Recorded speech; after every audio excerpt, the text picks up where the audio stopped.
அதாவது ஒருத்தர் இறந்துட்டான்னு வைங்க, இறந்தவுடனே கபூர் வேதனைன்னு வழங்கி வச்சுருக்குறோம். அந்த கபூர் வேதனைக்கு டைம் என்ன? இறந்தவரை நீங்கள் 3 நாளைக்கு கூட வச்சுருப்பீங்க, 3 நாளைக்கு கபூர் வேதனை இருக்காதா? இறந்தவரை நீங்கள் 10 நாள் கழிச்சு கூட என்ன செய்வீங்க? ஒரு அரசாங்கத்தில் சில சட்டத்திட்டங்களை போட்டு 10 நாளைக்கு பாடியை வச்சுட்டு அப்புறமேல் பாடியை தருவான். நீங்கள் 10வது நாள் கொண்டே அடக்கம் பண்ணுவீங்க. என்றைக்கு அடக்கம் பண்ணுறீங்களா அன்றைக்கி தான் கபூரா என்று கேட்டால், அந்த கபூரில் அடக்கம் செய்கிறதுன்ற அந்த அதிசை மட்டும் வச்சு பார்த்தால் கபூரில் வச்ச உடனே தான் கேள்வின்னு வருகிறது. ஆனால் அப்படி அர்த்தம் செய்ய முடியாது. ஏன் முடியாதுன்னு கேட்டால், கபூர்லேயே அடக்கம் செய்யப்படாதவங்களை என்ன செய்வீங்க? கபூரில் அடக்கம் செய்யப்படாமல் எரிச்சிடுறாங்க.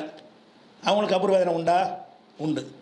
அதே மாதிரி சிங்கம் புலி கரடி சாப்பிட்டுருச்சு மனுஷனை, அவன் எங்கே இருக்கான்னு தெரியலை. அப்போ அவனுக்கு கபூர் வேதனை எது? மீன்கள் விழுங்கி சாப்பிட்ருச்சு, கபூர் வேதனை எது?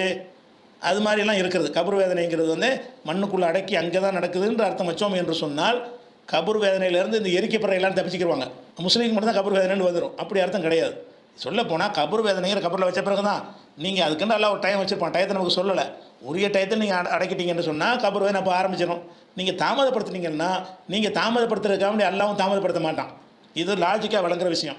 இருந்தாலும் ஆதாரத்தோடு சொல்லணும்ல.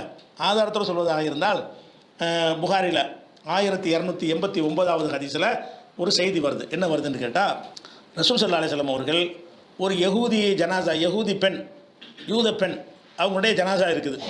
அந்த ஜனாசாவை கடந்து செல்கிறார்கள். போகும்போது ரசூலுல்லாஹ் சொல்கிறாங்க ஒரு வார்த்தை, இன்னஹும் ல யபுக்கூன் அலைஹா, இவர்கள் இங்கே அழுது கொண்டிருக்கிறார்கள். ஓ இன்னகாலத்து அதபி ஃபி கப்ரிஹி, அவருடைய கபூரில் வேதனை செய்யப்பட்டிருக்கிறாரு. இவங்க இந்த பாடியை சுற்றி அழுதுகிட்டு இருக்கிறாங்க. இந்த பெண்ணு கபூரில் வேதனை செய்யப்படுறாளுங்கிறாங்க. அடக்கம் செய்ய முடியும் தானே இது?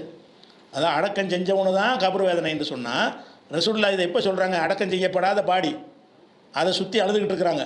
அப்போ அதை பார்த்துட்டு ரசூலுல்லாஹ் சொல்கிறாங்க, இவங்க இங்கே அழுதுகிட்டு இருக்கிறாங்க, இந்த பெண்ணு கபூரில் வேதனை செய்யப்படுகிறாள். இறந்த உடனே இந்த கபூர் வேதனை வந்துடும். அது அல்லாஹ் என்ன டைம் வச்சுருக்கான்னு சொல்லப்படல நமக்கு. அதனால் நீங்கள் அடக்கிறது தாமதமாக்கினாலும் கபூருடைய வேதனை அது உரிய நேரத்தில் ஆரம்பித்து விடும்.